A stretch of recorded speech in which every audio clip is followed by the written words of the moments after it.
All right, everyone. Hello, hello. Hi. Not sure if anyone's in the chat yet, but I think that we are live. Let us know in the comments if you can see us and hear us and all of that good stuff. And then we can get to introduce you to my friend. All right, so I see us. Hopefully you guys can hear us.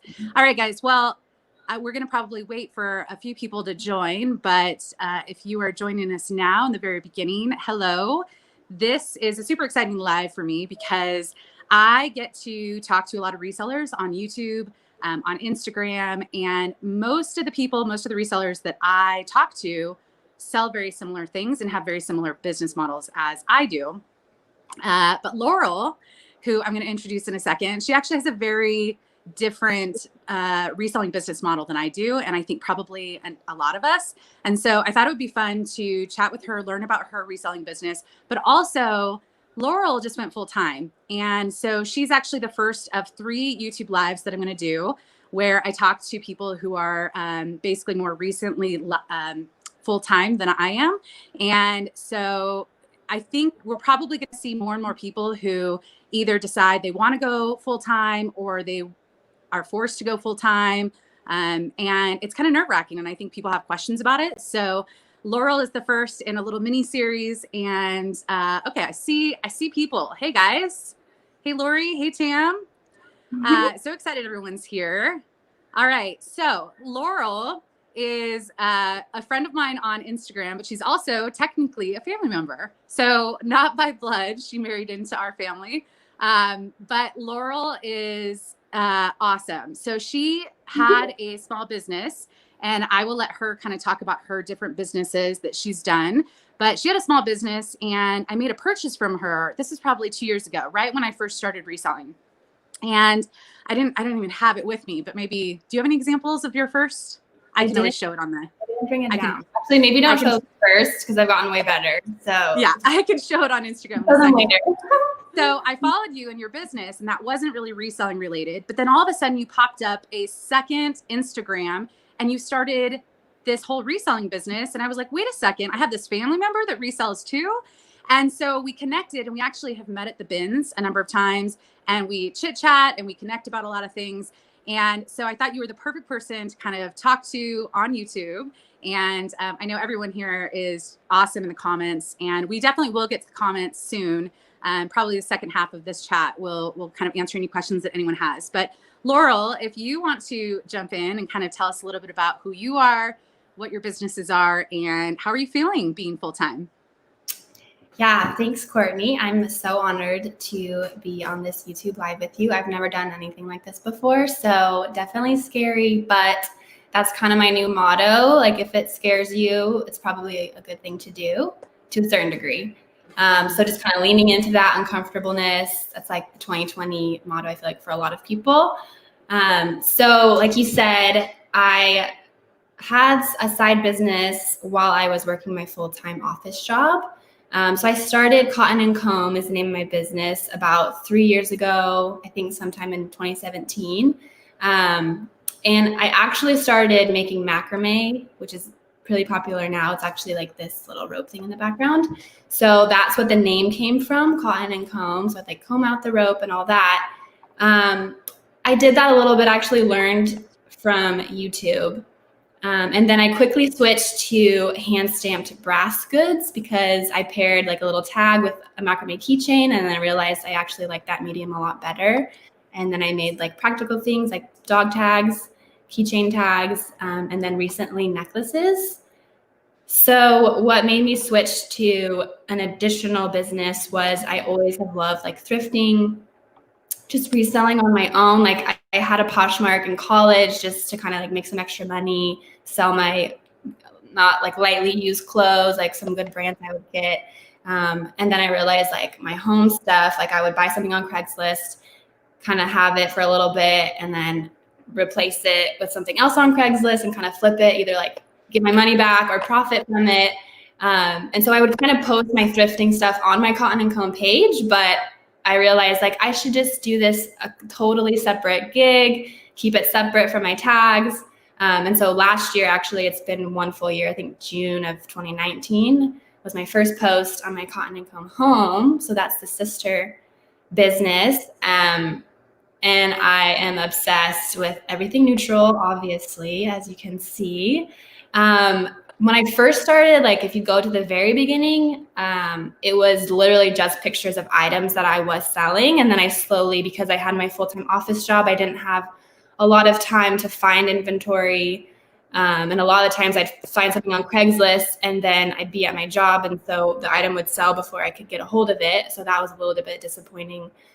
So I kind of transitioned to more like inspiration images of my own home. And then most of the things that you see in the pictures are thrifted or on a budget, like from IKEA or even secondhand IKEA, stuff like that. So yeah, I don't know. I don't think I'm an influencer or anything, but I really like seeing other people's houses and stuff. So I figured, why not share like what's in my own house?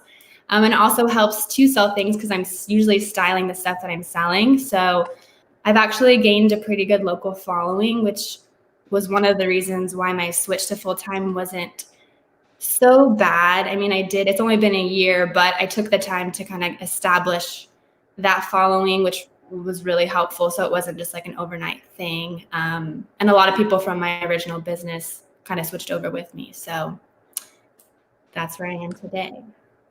So I hope you guys could see my little screen share because I follow a lot of people on Instagram, both from a personal standpoint and a reselling standpoint. And your posts are just so captivating. I am the opposite of style based. So a lot of clothing resellers talk about maybe having a styled Poshmark closet, or maybe they specialize in something. So maybe they're really into watches. And so that's kind of a niche for them. I am just like, hey, if I think it will bring me money, I'll throw it up. You are opposite of me. And we've gone sourcing together. We've gone to the bins together. And I think what's really interesting is when I've gone to the bins with you, you will be sourcing, you'll be like digging like the rest of us. And all of a sudden there's been a couple times you'll say, okay, I've got to leave. Like I've got to just go pick up something and then I'll be right back in 30 minutes. And I'm like, where are you going? I mean, we're at the bins. What are you? Sorry, I'm like, no. Yeah. And then you'll say, oh, and you'll show me something and you're buying it off of Craigslist from someone. You're going to go pick it up or you're going to go sell it to someone and drop it off. And you have this whole local reselling business. And my first question, because I don't think I've ever asked you this, and it is probably the most daunting thing for me with your style of business, is how do you price things? Because I don't know your average sale price. I know a lot of home furnishings will kind of garner a little bit more money than most clothing, but how do you determine pricing and what do you go through? Yeah, so there's a couple factors. One, I do look at comps.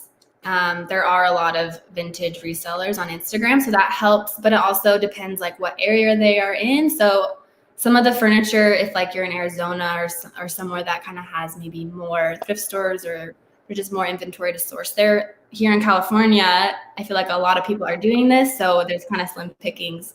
So with that said, I kind of just get an overall idea, maybe on Pinterest or Instagram. I kind of search the hashtag for what the item is, see what it has sold for. If the price is still up, usually when it sells, they take it down. But sometimes I screenshot just when I'm scrolling through and think like, oh, that's something I might want to find. I take a screenshot and kind of keep that price in mind. Another thing is, depending on how much I buy it for, I typically like to make double at least in profit.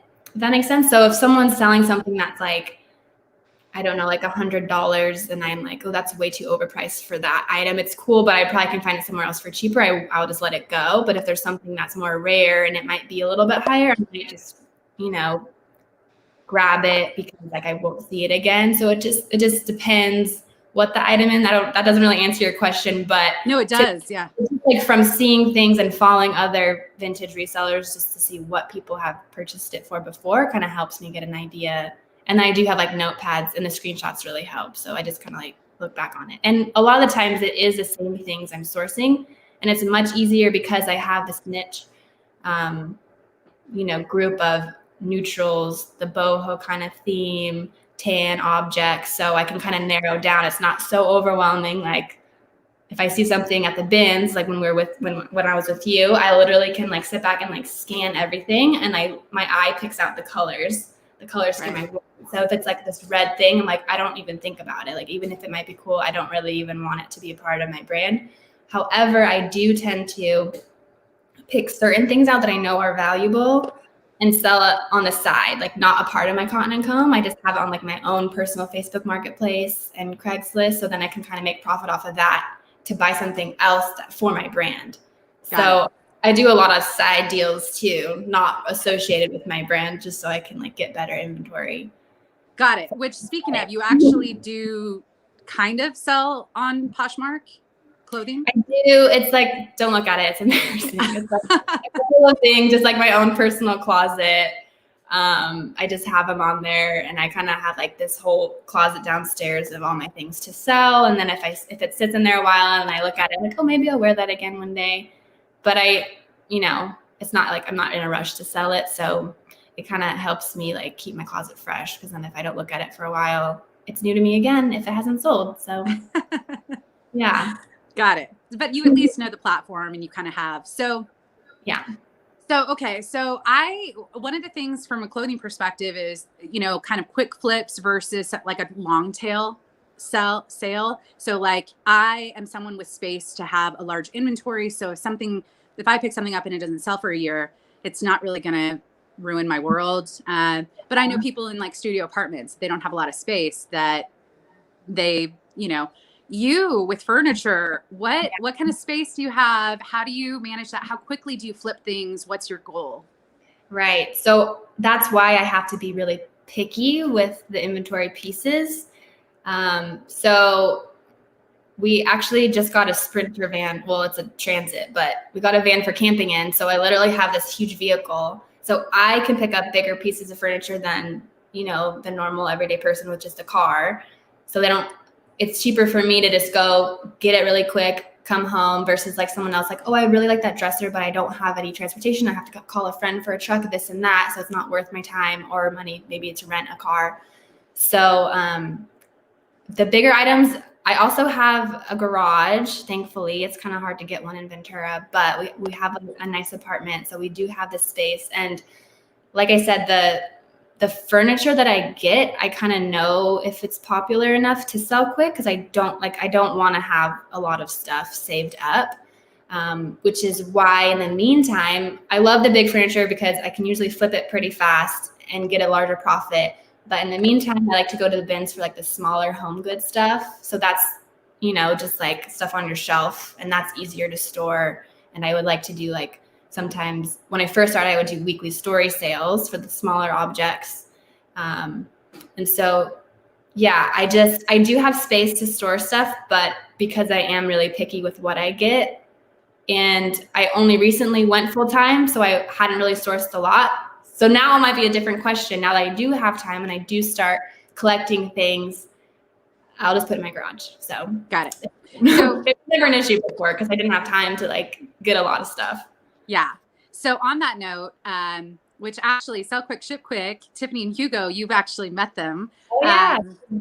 Yeah, they just got in the chat. So, hey guys. So we're going to come back to your business because I have lots more questions about your business model. And even if people are clothing resellers, I think learning about reselling and learning about different ways of doing things, like you run story sales, well, that could apply to clothing, or that could apply to other types of things. Yeah, or maybe someone is in a similar situation as you. Maybe they started reselling clothing or something, but then they also have an eye for home goods. They could maybe, dabble in that and learn something. But going back to full time. So talk to us about, you don't have to go into great detail about what you did, but you had a full-time job. You were there for a long time. You were happy. You liked your job. COVID hits. People are, unfortunately not having consistent employment. And you kind of come to a realization that you maybe want to leave that job. So what happened and how are you feeling now? Yeah. So I started my job here in Ventura 6 years ago. It was just a property management firm. So it was a full-time job, like 8 to 5. You get a 1 hour lunch break in between.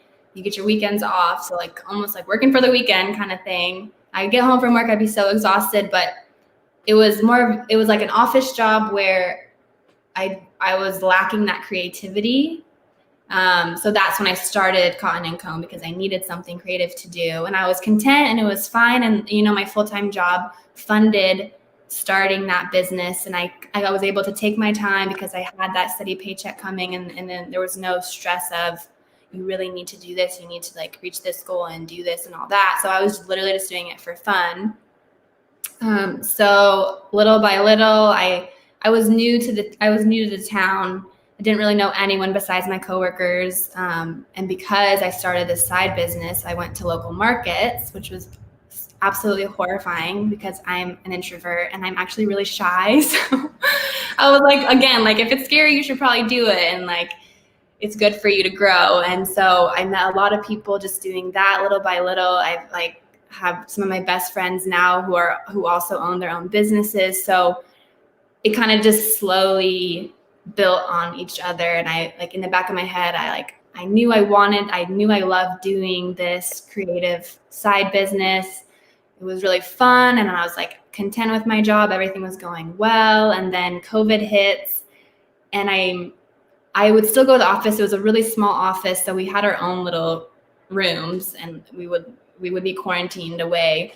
And people were working remotely. And I remember seeing, like, my friend who owns a local shoe company, she posted this job listing for a remote, like, customer service job or something. And I was like, oh my God, that sounds so fun. And then I could be home and spend more time doing my side business stuff. And so, like, that kind of is like the little seed in the back of my head, like, everyone's working remote, but I'm not. And like, I don't know, I should find a remote job instead. And then I'm like, wait, my remote job could be my business that I've already been doing for the past 3 years.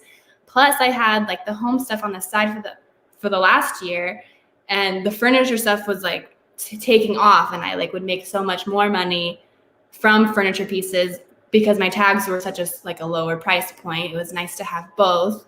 And so, yeah, after many phone calls with friends, including myself, because I was freaking out, like I said, it was just really hard because I was really close to the people I worked with. I felt like I was letting them down. That was just me, like, kind of talking myself out of it. Like, this is crazy.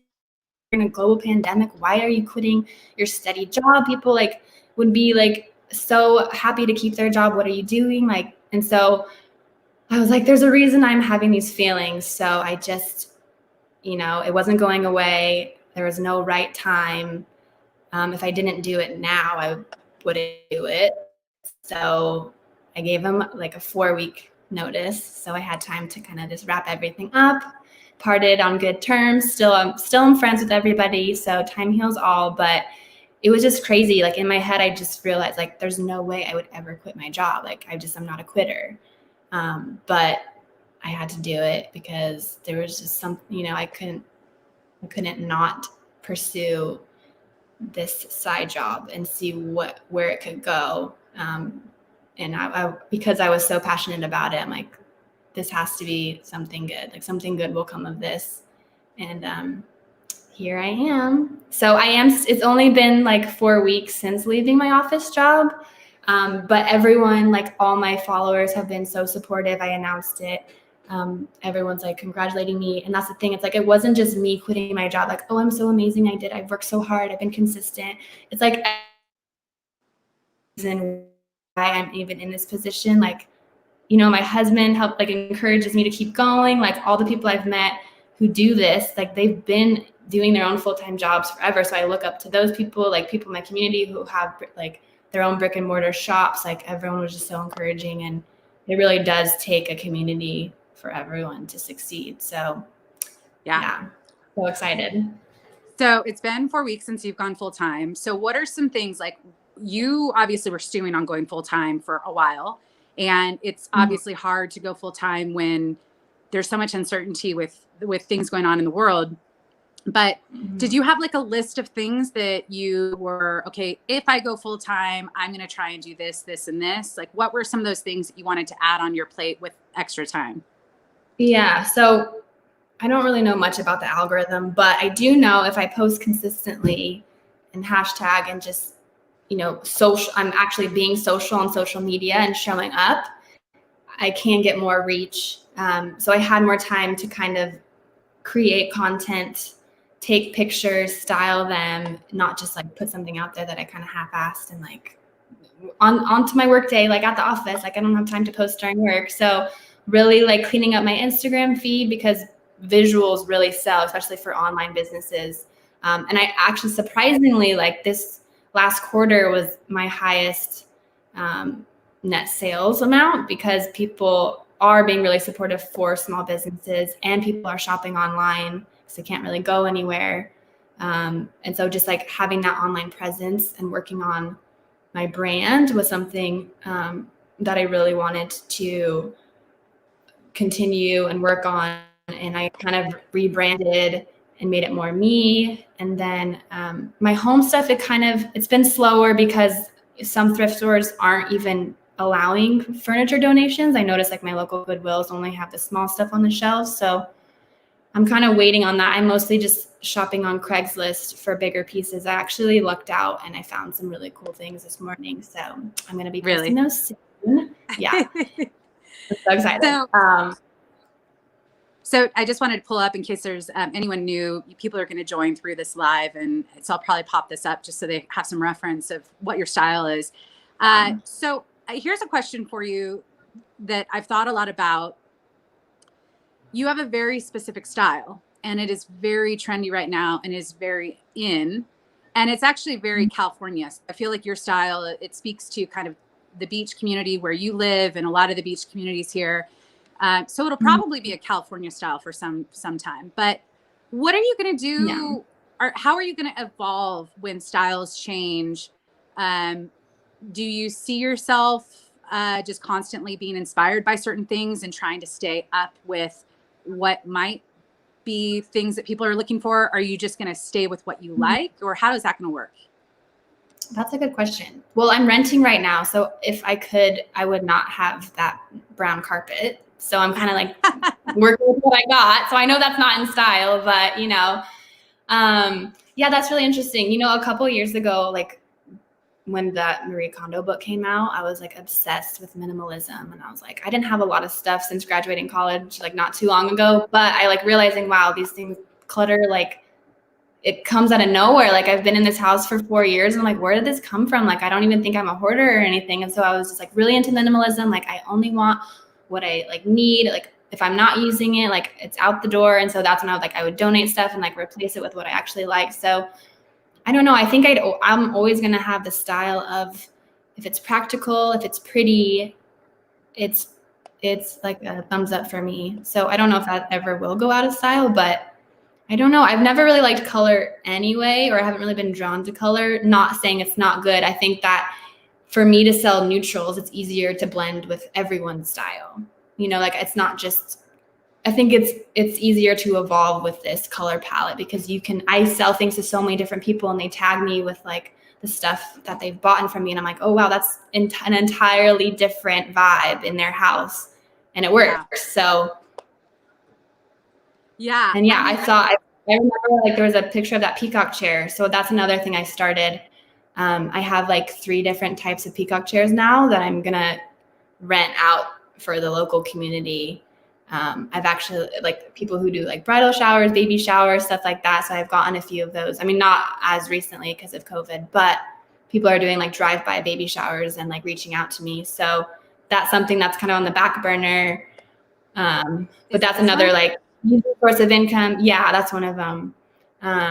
And so that's like, okay, I bought it one time and now I get that rental income. It's just sitting there. So it's like passive income and it's really easy. I like set it outside, they pick it up, they drop it off. So I don't really have to do anything. So I'm kind of looking into ways that more passive income outlets. So yeah, and I remember you saying that you were going to do that. And like you take these chairs, it may not be something, it's a dramatic statement. And I know there's plenty of resellers that if they see them, they know those are very in, they can garner some money. But basically what you're doing is, the demand is, there's a photogenic aspect to them. And so there's events and certain things that maybe someone doesn't want to spend the $400 or $500 buying it, but they want it for photos for an event. And so you're basically taking a reselling model and you're kind of flipping it a little bit of, okay, I can get more if I use this in kind of a different way.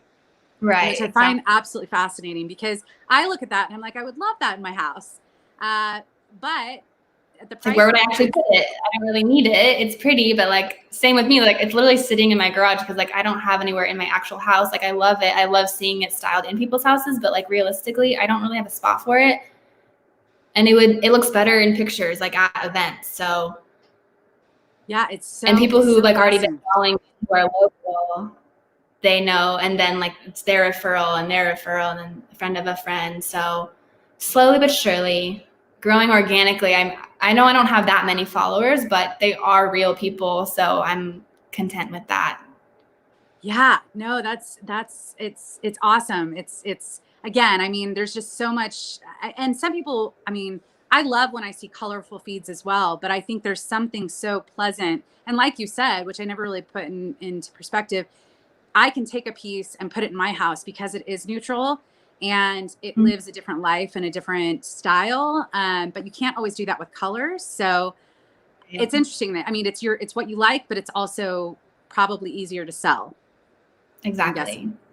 Got it. Definitely. And it makes it really easy to like make your feed look aesthetically pleasing because everything matches. So I don't really have to worry about aligning colors and like, oh, is this going to clash with that block and this Instagram feed and that square? I just like throw it up and it's good to go. Post it. So I'm going to ask you a few questions that a lot of people ask me about going full time. I think there's a lot of people that have left comments and sent me comments the entire time I've been on YouTube of they want to, but they are worried about money.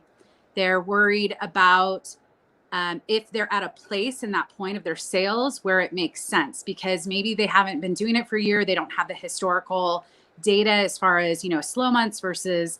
So what were some of the things that you had to consider before going full time, and some of your worries before taking that leap and finally just going, yep, this is going to happen? Yeah. So because I had been at my job for the past 6 years, me and my husband, we have a pretty good nest egg. We have an emergency fund. So even just like in this global pandemic, like, okay, if we both lost our jobs, we'd be set for a year. So we kind of saved up just in general, an emergency, like we'll be good. We don't have to rely on anybody else. So there's no like number, like, okay, I'm going to work 6 years and then I'm done. It's just like, it just depends.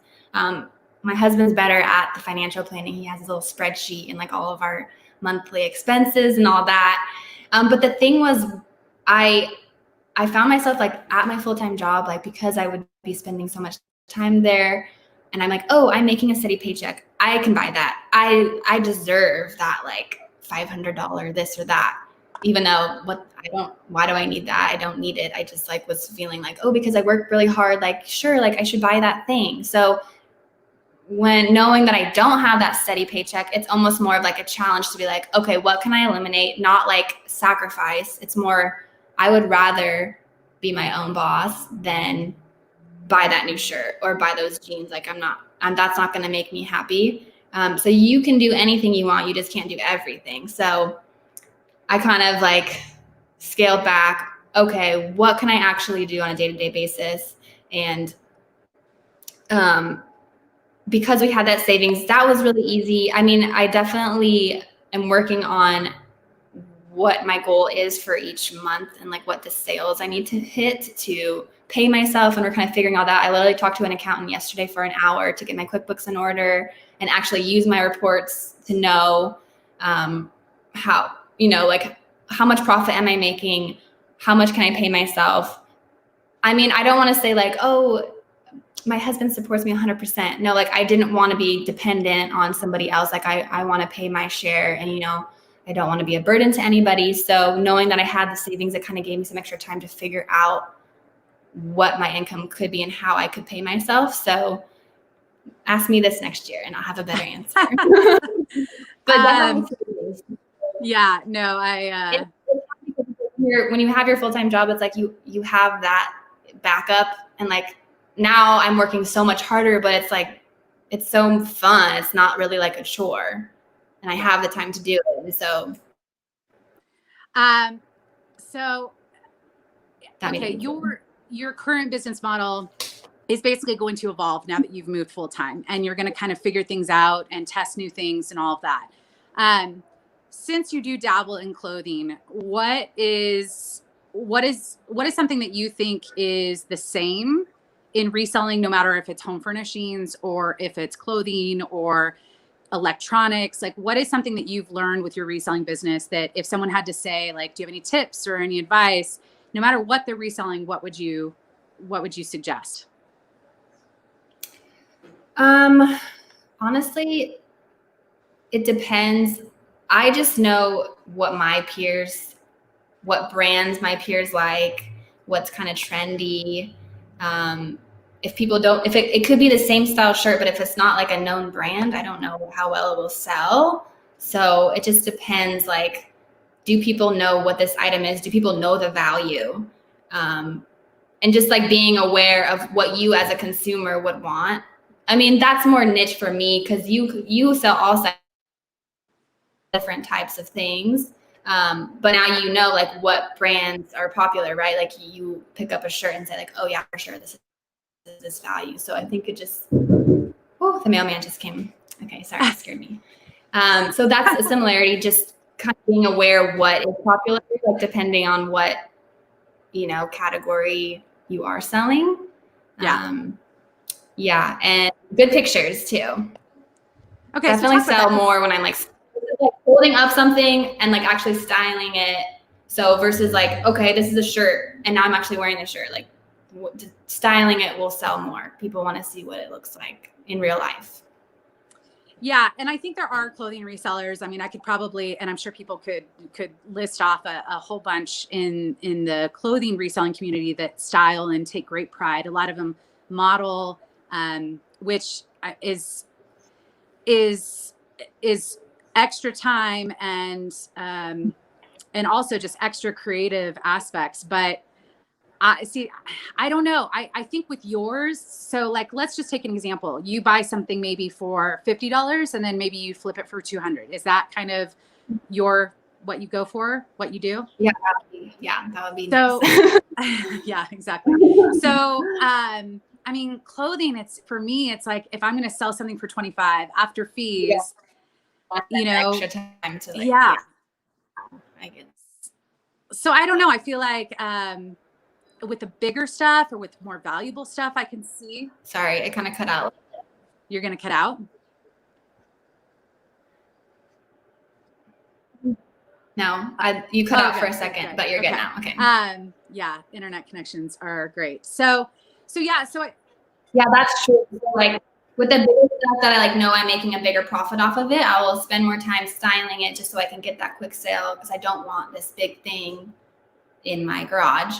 But when I go to the bins and like get the shelf goods, I will quickly just like hold it up against a white wall, take a picture for my story sale, boom, boom, boom. I want it to be quick because I buy something for like $5, might sell it for $15. It's like not that much profit for the time it takes me to source it, edit the pictures, take the pictures, post it, deal with all the messages and like having people come coordinate pickups and all that. So you're right. Like if it is a smaller profit margin, definitely the quicker sale. And I'm not really styling that object. Sorry.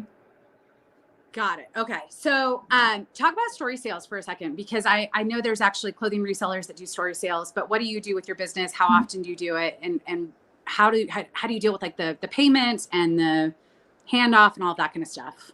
Yeah. So when I first started the account, I would do it every week, which was a lot to chew with a full-time job. But I was just so excited and I was like, this is so fun. Like I found so much stuff all at once. And I think I would just gather like maybe 10 to 20 items, quickly like hold it up against a white wall and then maybe kind of style it with other objects if I have the time, edit them. And I would post like a title page to my story or announcing it a couple days before that I was having a story sale, announce it, kind of give off the rules. If I'm just doing local pickup or shipping, or some items are only local pickup because they're too heavy or too fragile to mail. So I kind of list all those rules. If an item sells, I'll delete it. And I would So far, I've only taken Venmo payments, just to keep it separate from my other PayPal stuff with my Shopify store. So that's been easy. Most everybody now has a Venmo, but if not, sometimes I would send people PayPal invoices. But for the most part, because when I just started, it was just local people wanting to pick up locally anyway. And yeah, so I started with the story sales, and then I've actually had 3 local pop-ups. So I would collect more inventory, like bigger furniture pieces, and I brought them to local shops in town, and those were really, really fun. I miss doing those. It is a lot of work because you're like hauling everything, and things are heavy. It's not just a pile of clothes. It's like actual heavy home goods and stuff like that. So I definitely have to store up a lot to make those worth it because it's a whole day event. But I usually get a pretty good turnout. And those, like when you're doing story sales, it's just pictures. Sometimes I'll do a video of the objects, but in real life at a pop-up, you can, see things yourself, touch it, hold it. So those 2 different like online versus in real life markets have been pretty successful for me because I announce them and give them the hype, and then people get excited for them. And then I also meet a lot of people who know me from Instagram will come, and then people who have no idea who I am.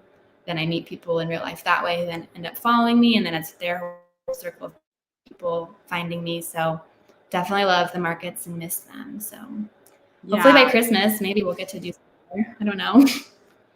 Yeah, it's a weird time. Yeah, and I love when you post your market stuff just because your presentation and everything like that. So here's something. I am not as creative. I don't necessarily, I have a style of stuff I like.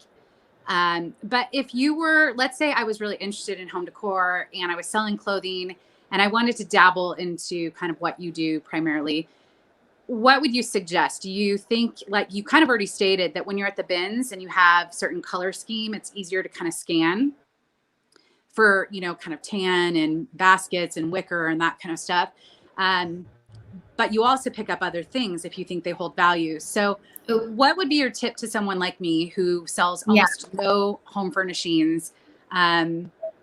Where could I maybe buy stuff? Do you think it's better to buy online and flip it? Like you buy on OfferUp or Craigslist and then you can flip it because you know the value. How would someone get started with that?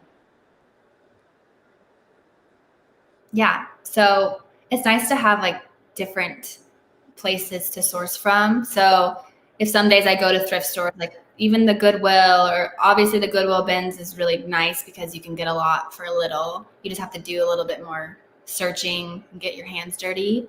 The thing with Craigslist and OfferUp, it is kind of frustrating because a lot of times, 1, people might not respond to you. 2, they will respond to you and then sell it to somebody else. Just because, I don't know, that's happened to me so many times. A nice trick to do is I set keyword reminders or like search keywords. And so whenever like a certain keyword that I saved, if someone lists something new, it'll email me. So obviously I put rattan, wicker, sometimes I do like brands like IKEA or like West Elm or stuff like that. And so whenever there's a new post, a lot of it is trash because people just put in keywords to their Craigslist listings. But I have found some good gems that way. And then I'm the first person usually to see it. I'm sure other people do the same thing. So sometimes it is kind of a competition. Facebook Marketplace has some really good stuff because I don't know, I feel like people, because their face is on their profile, it just like makes it more like, oh, this is what I'm selling. I don't want to sell you trash. So it's like, it's better quality for the most part. But then again, it is like, it does get sold quicker. So you really have to check every day, kind of have like a memo set just to like scroll through everything. Otherwise you will miss out. And that's like, I had really big FOMO sitting at my office and like wanting to get something, but I couldn't until 5 o'clock and then it's gone. So yeah. So you kind of have to do everything. And like some days it's always hit or miss. You just have to be consistent with it. And like for a while I would go to the Goodwill down the street just because it's like really close. Like I never found anything good there. And then a couple of days, like there was such great stuff. So you just kind of have to like, keep being consistent, keep going. And like I said, since I do the kind of tan, like neutral color scheme. I look for like wooden things, like wicker baskets. So any more like kind of more durable materials. So I know it has value anyway.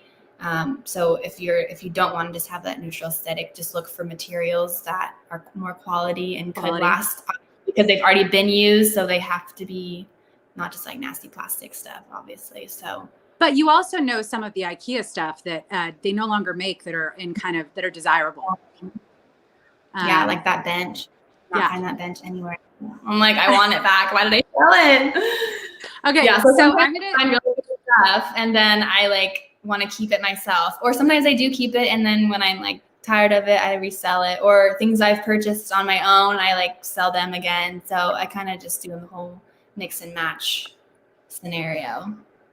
So I'm just going to pop up some of this stuff, and maybe you can tell us like a little bit of backstory. And if you're comfortable telling us like what you paid, what you flipped it for, if you already sold it, just so people get an idea of what you aim for. So this chair, for example, so that actually I got 2 of those on, it was a Craigslist ad, and I got the notification, and she was selling a pair of them, I think for $400, maybe. Yeah, I think 2 for $400. So most people are like, "Oh my God, $400! That's so much money! Like, I'm not gonna spend that." But I like reached out to her, and she's like, "Okay, I've had several people already like want them," and I'm like, "I'll come right now." I had my van with me. I knew I wanted to start doing the rental business, so I sold one of them for $400. So I just made back my money immediately, and then now that I rent out, so that's just like free extra money already. So I kind of was thinking like, oh, maybe I should have kept the second one so then I could do like a bride and groom kind of pairing, but I'm sure I'll find another one. I just kind of wanted to make that money back immediately. So you knew, you knew these were in high demand. So 400, you knew that it was worth more than that for 2 of them. So even if you just did flip them, you could possibly flip them and double your money just by knowing the demand. And then it's a little bit more upfront, but I knew like because it's a rare item and it's popular, it would be like super easy to sell. And if people weren't wanting to pay the $400 price, I didn't mind holding on to it. I know someone eventually would. Got it. Okay. So that one, you still have one and you sold one and then you're renting. How do you determine rental prices? Do you have anything to compare to? I'm sorry, what'd you say? Oh, so how are you determining how much to rent them for? So like another comp again, I would just like search online like for peacock chair rentals, and I found a lot. I priced mine a little bit under than the ones in LA, just so it's more affordable and desirable. And since I'm not a rental business necessarily, I just wanted it to be for more like local people anyway. Yeah. I figured if it's a little bit lower, then I'd make more, would rent more often. So and then another thing I bought that was a pop-up. Like it was in my town, so I was like, oh yeah, I don't have to go too far. And I think it was like $25. And I think I sold it for $7 or something. I don't remember. Got it. But yeah. That peacock scroll, it's like that's things I'll never find again. They're just really rare. And like maybe you can find like a remake, like Target probably makes stuff like this, like the Opal House brand. Yeah. They're recreating all of this stuff, but this is like the vintage, one of a kind. And people know the difference. Yeah. Yeah. Okay. So I just, so this one you said, this one you already sold? Yeah. I have like no inventory because I sold it, and then I like, for quarantine, I couldn't find anything. No one was really selling. There was too scared. So I just have been like kind of empty here. I'm trying to look for something that kind of stands out because I know you use your house as inspiration. You move things around. So your story sales are typically a lot of the small stuff, right? The decor type of stuff. Yeah. exactly. So sometimes I'll like style it on my dresser. I'll like add it to my things that I already own. So I use that dresser a lot. I think I sold maybe one of those vases or something. I just like that little statue's for sale actually. It's like a little sandstone. Yeah, so stuff like that. I like things that like I've already like used in my house and then later on end up selling. So I might already have extra styled pictures of them anyway. Yeah, and then a lot of the stuff I kind of see other people on Instagram might have, and then I look for that at a thrift store. So I use Instagram as like a research tool a lot too. I mean, I could look at your feed forever because it just is so easy to look at. I did just want to shout out. So I don't know if you're familiar with something called super chats, but basically people in the chat can put a super chat, usually a question or something. But Ladden Miller, which is someone in the chat right now, actually gave one for $3. So I just wanted to shout out and say thank you. That's very sweet of you. I just really enjoy learning about reselling from people who do something kind of different than me. And this is so out of my wheelhouse. And it's probably not something I would ever do. I mean, never rule anything out. But I just think that reselling as a whole, it doesn't have to fit. And it's not like we all have to go down the same path. It's finding something you are passionate about, you enjoy, you like researching, you have access to stuff. And I think that that's more important than trying to make something work that maybe doesn't, make someone happy. Yeah. But there's not a lot of original ideas out there anymore. I mean, there's so many people who resell and like do vintage. Like I'm not the first person to do a story sale, to sell vintage home goods. But it like every person has their own little spin on it. So that's what I really like to see. Like, sure, there might be some similarities, like, there's only one way to do a story sale, or like, maybe kind of your aesthetic on your feed might be similar, but there's always like your own little tweak on it. And not for furniture, especially, like you kind of have to be local to that seller. So maybe you'll find somebody who lives like near you who's doing what I'm doing, and it's easier for you because then you can get those deals from that person instead. And, sometimes I'll offer shipping for some things, but everyone's doing it. And it's really cool to like learn from other resellers and kind of. Yeah.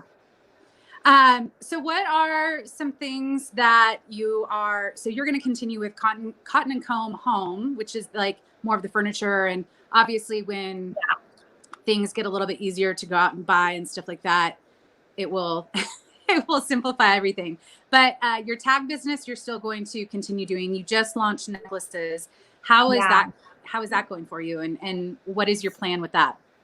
Yeah, I was actually like really excited. I was kind of like I wasn't like being very creative with it after a while. That's why I kind of switched to the home stuff. I was just doing like the dog tags and like the keychain tags. And I know I wanted to keep a really simple business model. Like I didn't want to have a lot of products. I didn't have a lot of space. I like to think I'm minimalist. So like I literally didn't want anything to take up my whole closet with supplies. Like that's why I kind of stopped doing macrame, to be honest, because it was like spools of rope and it was like all these little pieces of rope all over the place, and it was like driving me mad. So like I wasn't happy doing it. And then when I found the brass tags, I thought it was really cool, but I wanted to keep it simple. I didn't want to do I just wanted to do round tags. Like I didn't want to do any other design, any other shape, nothing like that. Just keep it simple, because that's like my go-to. Like that is my brand pretty much. And so when someone was telling me like, oh, I have this necklace, and like if you made it, I would like love to tell people about it, and I think you should do it. And I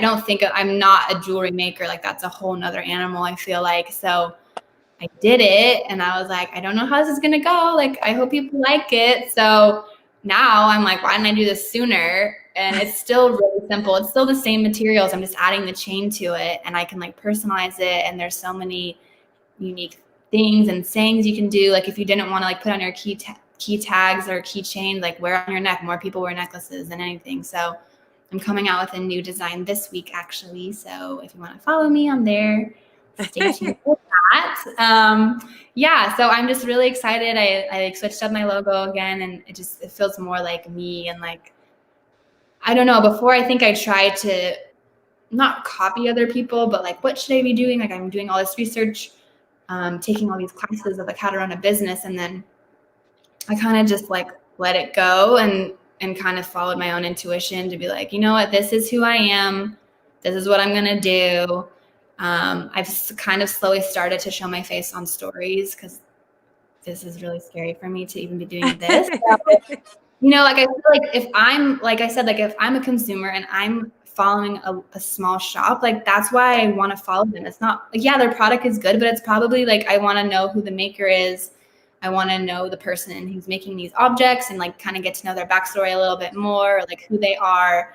So trying to show my face a little bit. Oh, that's me wearing the same sweater because I literally have one sweater in my closet too. So and your dog Poe. And yeah, she was inspiration. So that I made her a dog tag. I was looking at one I got for her on Etsy, and I was like, I don't like any of these. I'm gonna make it myself. So yeah, I'm wearing my necklace in this picture. I have my brass tag on my keychain, and my dog is wearing a tag. So prepping it. And when you go to markets, this is kind of a display, right? That you have. Yeah, my well, your uncle, my father-in-law, actually helped me make a new display over like last weekend or a couple weekends ago when they came to visit. And I'm so excited. It's so cute. So I have like this little setup and it's like easy to take down. And like I said, like the tags are so easy to take with me. Like I love going to markets because it's so lightweight and I don't have to like drag everything. That's why like the furniture pop-ups are a little more of a hassle. I don't do those as often. Plus it's a little harder to collect all that inventory, but my tags, like it's always something I wanted, like really minimal, really easy to make and carry with me. Yeah.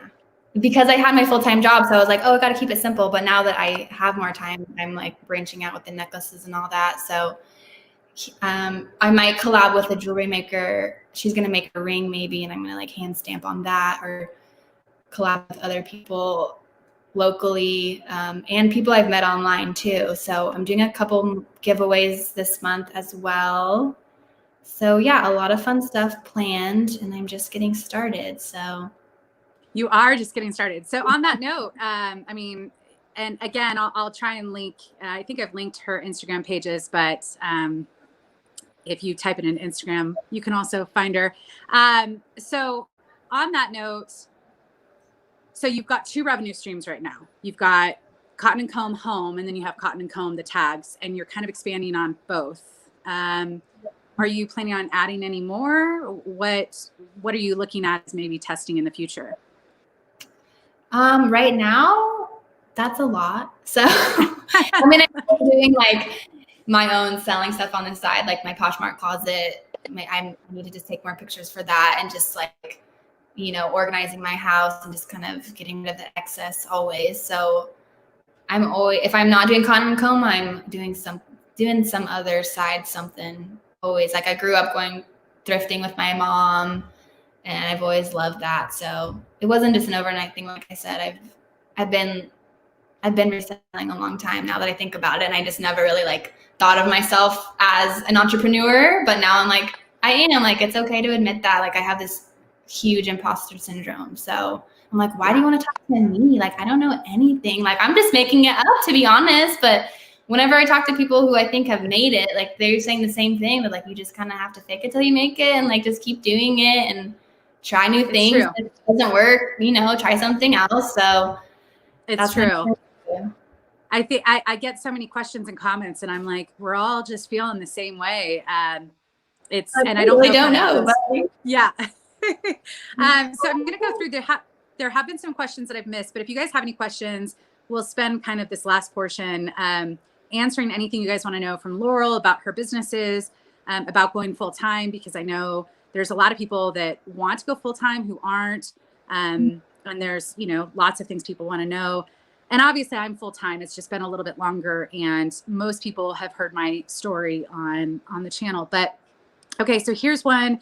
Do you have many months of sales not covering your living expenses? So I'm guessing you don't know full-time income with this because you haven't been full-time for long. I started like middle of July, officially full-time. But as I was going through my like Shopify reports, like the first quarter was not good. But ever since like, I think April through now, I've made more than I ever have. So if I was splitting rent with a roommate, I definitely would be fine covering rent, utilities, and food. I obviously wouldn't have enough to go on a vacation or like buy extra things. Probably couldn't have my lattes in the morning. So it's not really a sacrifice. It's just like right now I would rather commit to this and saving than get XYZ. So. And what's your long-term goal? I mean, you obviously are passionate about it. You like the creative outlet. You also like running your own business, being your own boss. But do you like, and you want to network with other people and do some kind of collabs and stuff like that. But what are, like, if you had to dream big and like the best end result in say 10 years would be what? Having your own brick and mortar?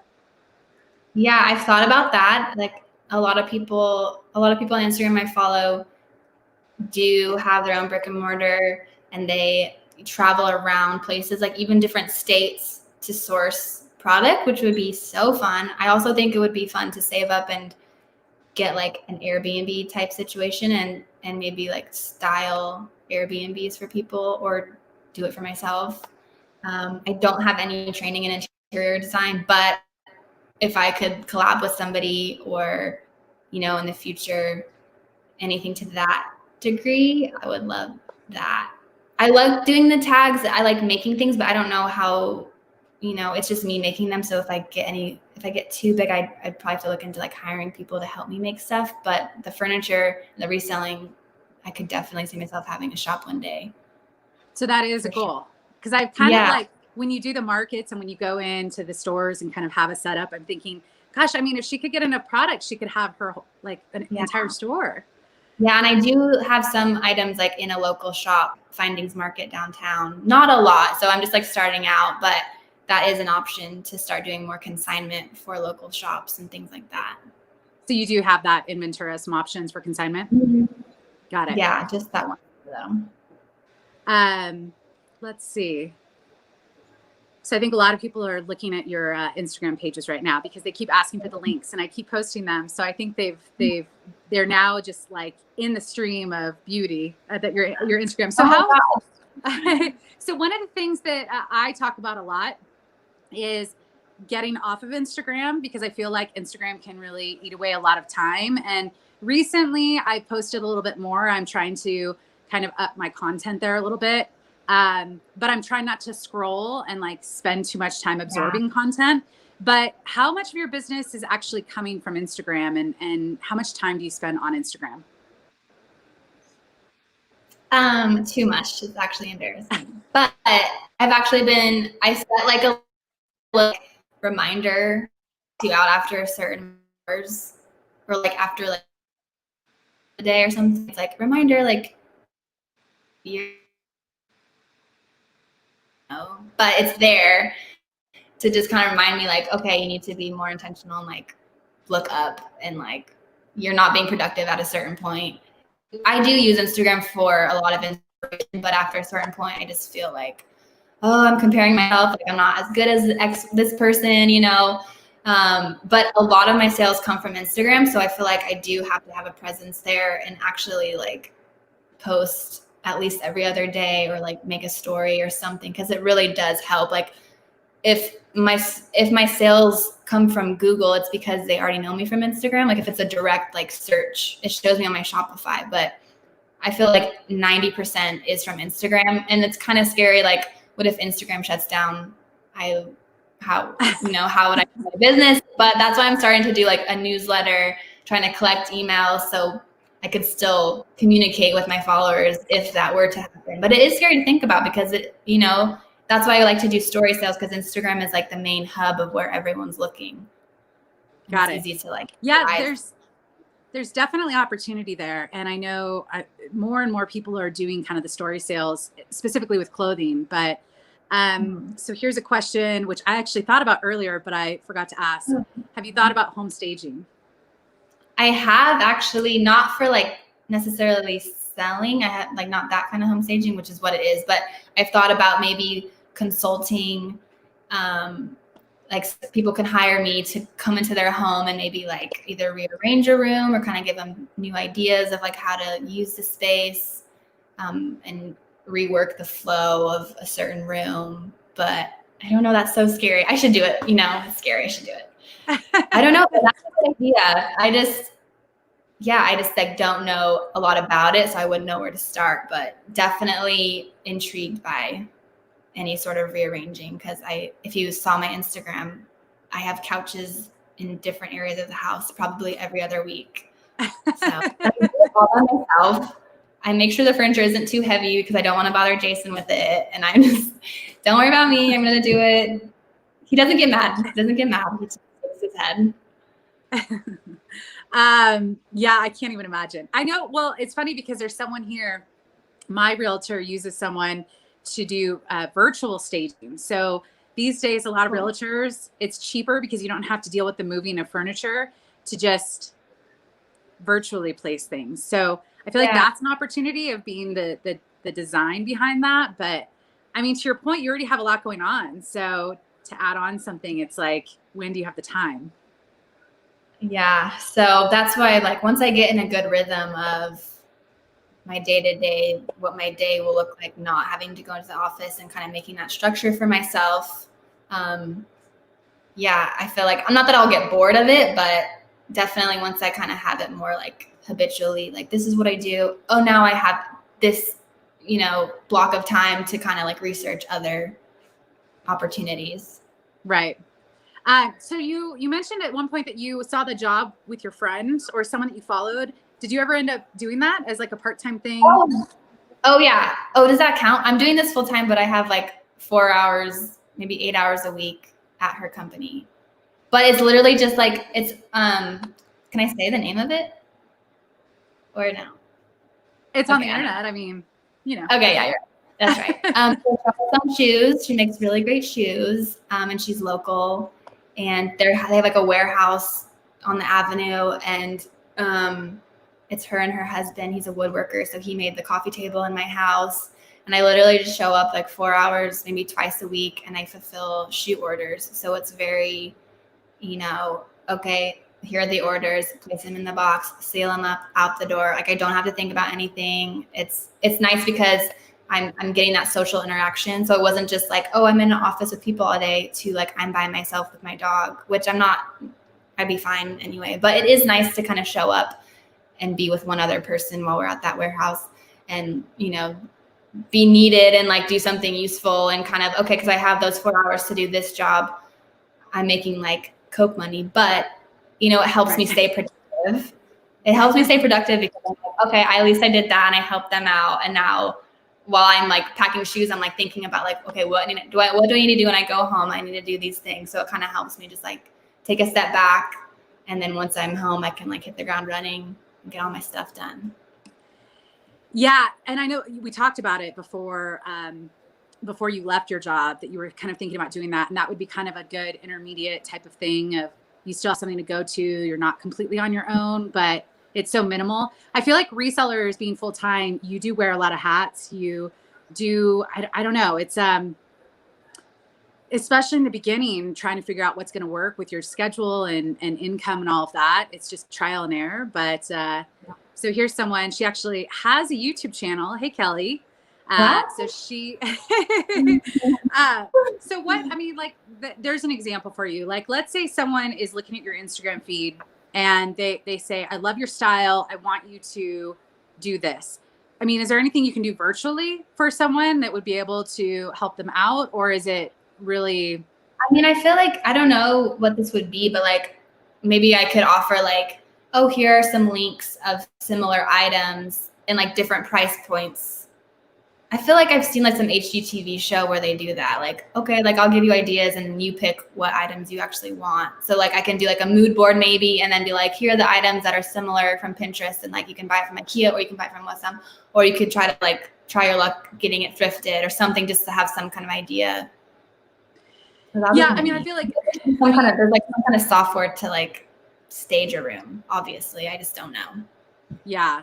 I feel like that's the biggest challenge, especially when we go out thrifting. Like, I'm constantly keeping an eye out for things like, oh, maybe that can be in my house. But then it's just, then all of a sudden you come home with all this random stuff and you're like, nothing goes together. I mean, that's why I feel like it's like, I don't know if I have like the eye for like, okay, I can immediately like make a blank room like this really great living room or whatever. It's trial and error. Like I've tried all the different ways. Sometimes I just get that feeling like, oh, that doesn't feel right. Like the feng shui isn't right. Or like I'll rearrange this and that. Or like I'll buy something from the thrift store, use it in my space, like I said, and then resell it because I'm like, oh, it didn't really work in my space, but it should work in someone else's. Or I kind of just like test things out a lot. So it's not like, oh, I'm a designer and I know this goes here, this goes here, this goes here. It's just like a feeling. I don't know how to describe it. Yeah. It's weird. Yeah. Someone just said they mix it up. They mix up the room. Yeah. I mean, I think that, okay. So there's also a percentage of people that follow your Instagram for design inspiration. They aren't local. They don't follow you to purchase from you. Is there anything that you see as an opportunity to kind of make some money off of that in any way? Like not necessarily where they hire you to do something, but partnerships where you can maybe have, sponsored content, maybe with local businesses that can kind of sell online or anything like that. Have you looked into that?